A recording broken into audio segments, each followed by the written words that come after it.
Olá, queridos irmãos, como vocês estão?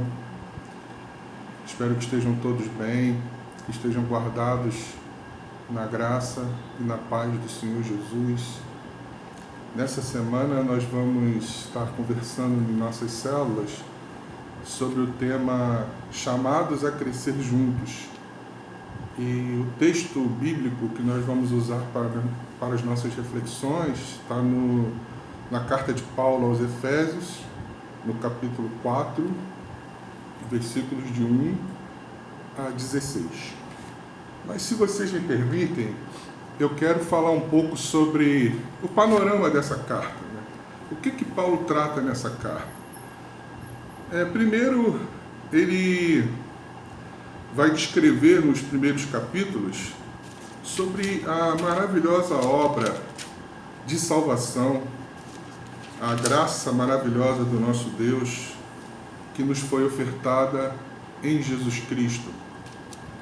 E ele vai também falar que antes Deus tinha um povo escolhido, que eram os judeus, o povo de Israel, e agora em Cristo, judeus e não judeus foram reunidos em um só povo. E esse povo é a igreja. Somos eu e você. Não há mais distinção de raça, de cor, de etnia. Deus nos uniu em um só povo através da fé em Jesus Cristo. No capítulo 4, que é o que nós vamos falar, Paulo vai dizer como que esses convertidos em Cristo devem se comportar na igreja, que é o tema do nosso estudo de hoje. Mas seguindo um pouquinho mais adiante, ainda no capítulo 4, na metade do capítulo 4 e o capítulo 5, Paulo vai dizer como que esses convertidos devem se comportar em relação aos de fora, aos não crentes. Nesse mundo de trevas que ele vai dizer, como é que esse crente convertido deve se comportar. No capítulo 5, ele vai falar ainda sobre os desdobramentos, dessa salvação. E ele vai dizer que nós temos um companheiro na nossa vida espiritual, porque o padrão de Deus é muito elevado, o padrão de vida cristã que Deus espera de nós é tão elevado que com as nossas próprias forças nós jamais conseguiremos atingir esse padrão. Mas nós não estamos sós. Ele vai falar da importância do Espírito Santo na nossa vida. E ele vai dizer que a solução para vivermos essa vida e esse padrão elevado de Deus é sermos cheios do Espírito Santo. Vocês conhecem o texto que fala em cheios do Espírito. E ainda no final do capítulo 5, ele vai falar sobre como nós devemos nos comportar nos nossos relacionamentos. Então ele vai falar de a relação, uma vez cheio do Espírito, como é que essa pessoa cheia do Espírito deve tratar sua esposa, seu marido, seus filhos, como é que os filhos devem tratar seus pais, como é que os empregados devem tratar os patrões tratarem seus empregados. Então, é mais ou menos esse o panorama da carta. Então, voltando ao capítulo 4 de Efésios, versículo 1 a 16, eu vou ler aqui para vocês. Portanto, como prisioneiro no Senhor, suplico-lhes que vivam de modo digno do chamado que receberam. Sejam sempre humildes e amáveis, tolerando pacientemente uns aos outros em amor. Em algumas versões fala suportando-vos uns aos outros. Façam todo o possível para se manterem unidos no Espírito, ligados pelo vínculo da paz, pois há um só corpo e um só Espírito, assim como vocês foram chamados para uma só esperança. Há um só Senhor, uma só fé, um só batismo, um só Deus e Pai de todos, o qual está sobre todos e em todos, e vive por meio de todos. A cada um de nós, porém, ele concedeu uma dádiva, ou dom, por meio da generosidade de Cristo. Por isso as Escrituras dizem, quando ele subiu às alturas, levou muitos prisioneiros e concedeu dádivas ao povo. Notem que diz que ele subiu. Por certo, isso significa que Cristo também desceu ao mundo inferior. E aquele que desceu é o mesmo que subiu acima de todos os céus, a fim de encher consigo mesmo todas as coisas. Ele designou alguns para apóstolos, outros para profetas, outros para evangelistas, outros para pastores e mestres. Eles são responsáveis por preparar o povo santo para realizar sua obra e edificar o corpo de Cristo, até que todos alcancemos a unidade que a fé e o conhecimento do Filho de Deus produzem e amadureçamos, chegando à completa medida da estatura de Cristo. Então, não seremos mais imaturos, como crianças, levadas de um lado para outro, empurrados por qualquer vento de novos ensinamentos, ou vento de doutrinas, em outras versões. E também não seremos influenciados quando nos tentarem enganar com mentiras astutas. Em vez disso, falaremos a verdade em amor, tornando-nos em todos os aspectos cada vez mais parecidos com Cristo, que é a cabeça. Ele faz que todo o corpo se encaixe perfeitamente e cada parte, ao cumprir sua função específica, ajuda as demais a crescer, para que todo o corpo se desenvolva e seja saudável em amor. Gente, esse texto é de uma riqueza tremenda. Caberia aqui um bom tempo de reflexão, de meditação, porque há muitas coisas. Eu particularmente considero a carta aos Efésios, junto com a carta aos Romanos, as cartas mais teológicas, mais densas do apóstolo Paulo. Já tive o prazer de estudar, de refletir sobre essa carta, não apenas ler, mas parar e pensar. Mas o nosso objetivo aqui não é fazer um estudo teológico, um estudo aprofundado de temas teológicos, né, como salvação, igreja e tudo mais. Nosso objetivo é refletirmos o que esse texto bíblico tem a ver com a sua e com a minha vida. Note que quando eu falei ali no panorama da carta, que o capítulo 4, Paulo está falando como a gente deve viver no corpo de Cristo. Então, ele está olhando agora para a relação dos crentes uns para com os outros. Então, as palavras que me sobressaem nesse texto é crescimento espiritual, amadurecimento espiritual, que esse é o tema do nosso estudo. Repare que Paulo fala aqui que nós devemos crescer. Ele fala aqui no verso de número 15, que falaremos a verdade em amor, tornando-nos em todos os aspectos cada vez mais parecidos com Cristo. Com Cristo, cada vez mais parecido com Cristo. Qual é o objetivo de vida do cristão? É ser cada vez mais parecido com Cristo, que ele chama aqui de o cabeça da igreja, porque Paulo usa a figura da igreja como um corpo. Então, Cristo é o cabeça, porque ele está sobre e ele controla todo o corpo. Então, nós temos que ser parecidos com Cristo, que é aquele que é o nosso Senhor. Agora, por que precisamos crescer espiritualmente? Essa é uma pergunta talvez até desnecessária, né? Nós precisamos crescer, eu separei aqui algumas razões, porque crescer faz parte do processo natural e espiritual. Foi assim que Deus estabeleceu a vida. Se você reparar, todos os seres vivos, eles nascem, se desenvolvem, atingem o seu ápice, depois eles têm um declínio e morrem.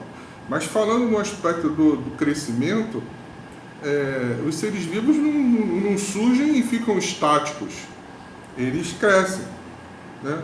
Imagine um mundo onde só tivessem bebês, né? Um dia minha mãe falou isso para mim: eu queria tanto que vocês fossem bebezinhos para sempre, seria uma fofura, né?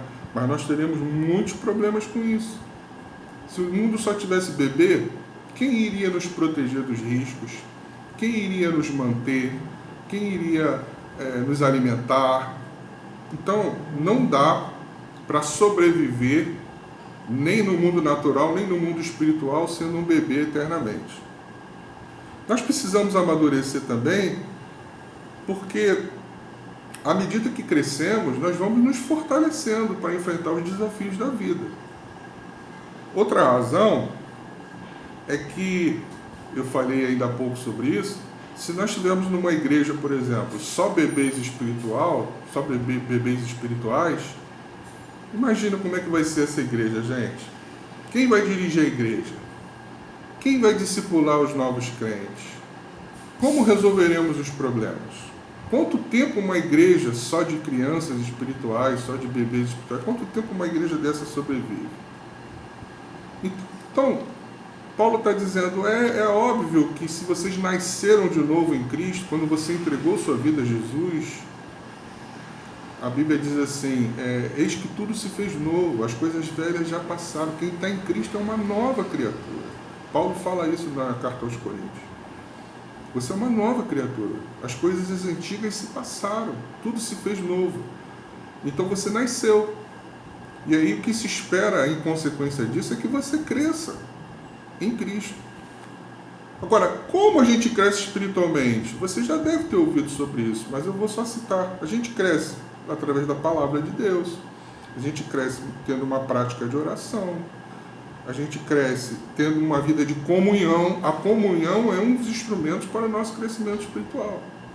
A comunhão entre os irmãos. A convivência, o partilhar a fé, o apoiar-se uns aos outros, que é o que Paulo fala aqui, de suportar uns aos outros, tolerar uns aos outros. Isso é um meio de crescimento espiritual. Outra forma de nós crescermos, que é o que Paulo vai explorar mais aqui no texto, é o uso dos dons espirituais. Né? Que ele vai falar que Deus, então, coloca na igreja, ele separa, ele designa. É o Espírito Santo que faz isso. Então o Espírito Santo ele escolhe algumas pessoas e derrama dons sobre elas para que elas exerçam essa função de cuidar dos crentes, para que eles amadureçam na fé. Então ele fala de apóstolos, que foram aqueles a quem Jesus chamou e deu a eles a missão de continuar a sua obra na terra, apesar de algumas igrejas usarem o título de apóstolo, a nossa igreja não usa. Mas os apóstolos, no sentido bíblico, foram aqueles que Jesus chamou, que viram Jesus e viram Jesus ressuscitado depois, que Jesus apareceu a eles. Então eles foram testemunhas da ressurreição de Jesus, eles foram responsáveis por espalhar o Evangelho por toda aquela civilização da época deles. Né? E quando se fala de espalhar o Evangelho, Paulo é o nome que mais aparece. Paulo pregou para quase todo mundo da sua época, indo de cidade em cidade, levando a palavra de Deus. Mas ele fala de evangelistas. Os evangelistas são aquela pessoa que tem o dom, né, de olhar para fora e fica profundamente incomodado com a vida, o destino daqueles que não são crentes, da perdição do incrédulo.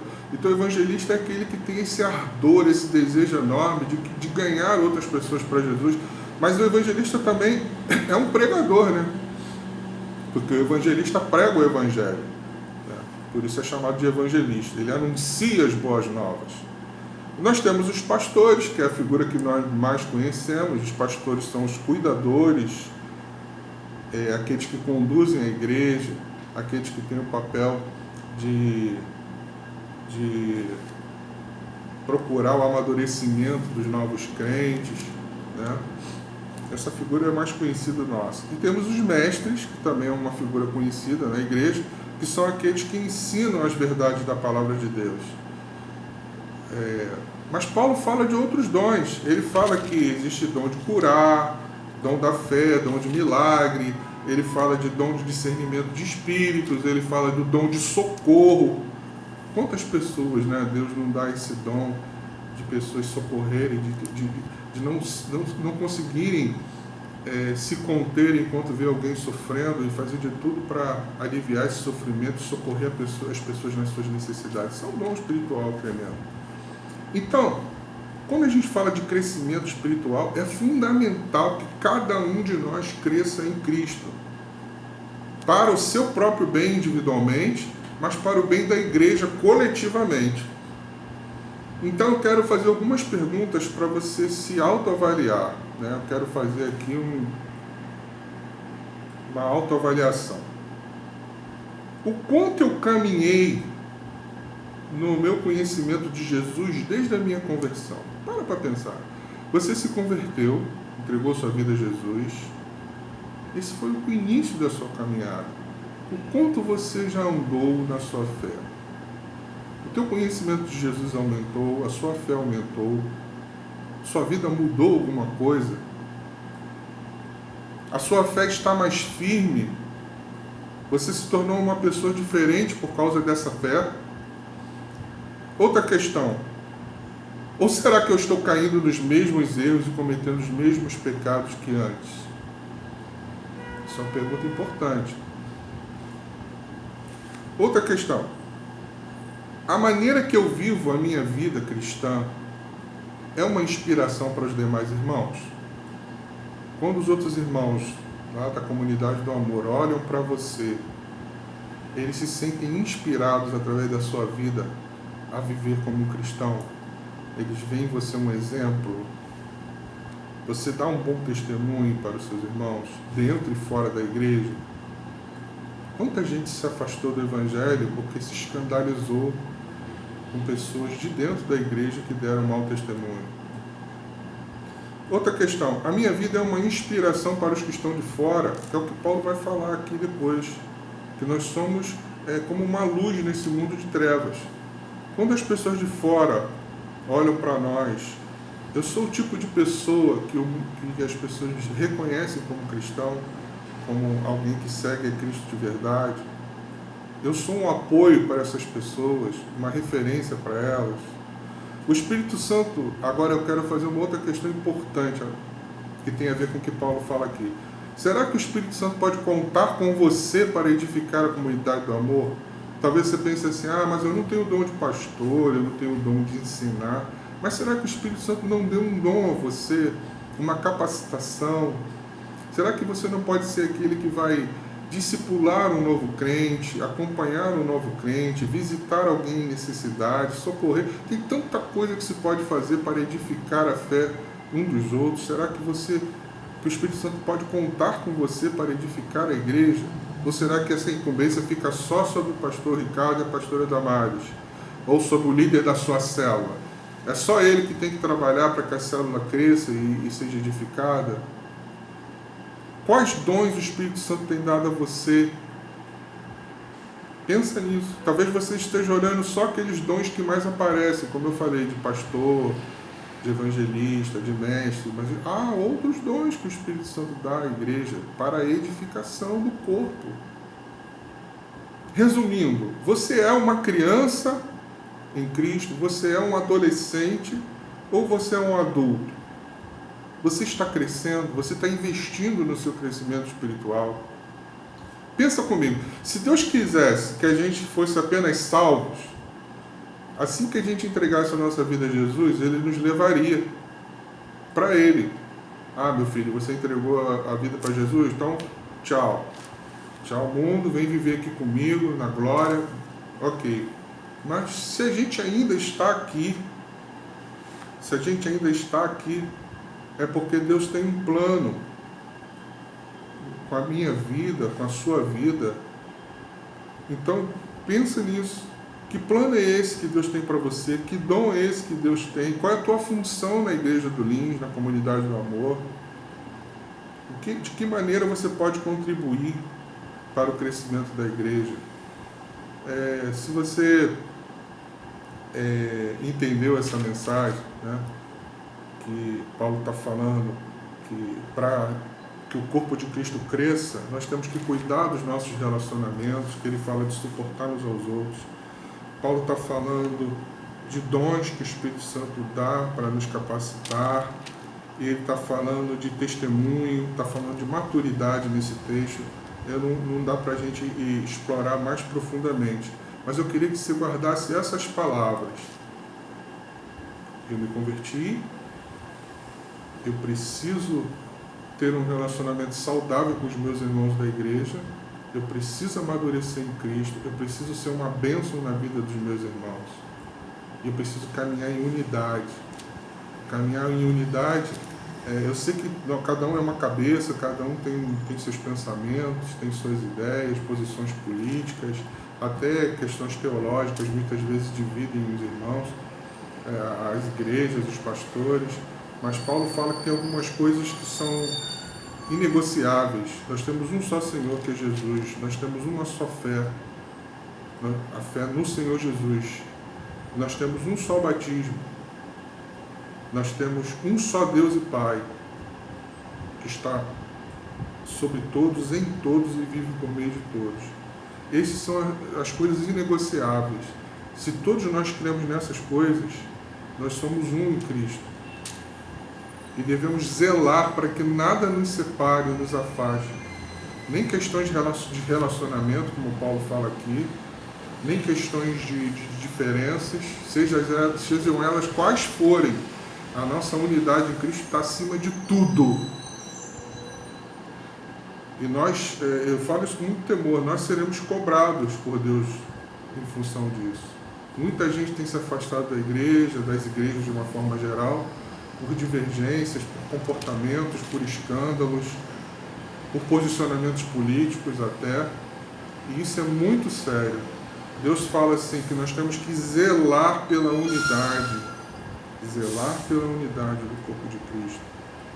Não deixemos que nada em nós, nada do que digamos ou façamos, seja motivo de escândalo e de enfraquecimento e afastamento das pessoas da presença de Deus.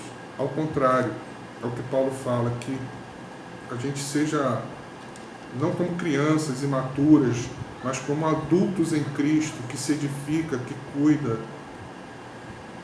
trabalha para o aperfeiçoamento dos santos e para o crescimento deles em Cristo.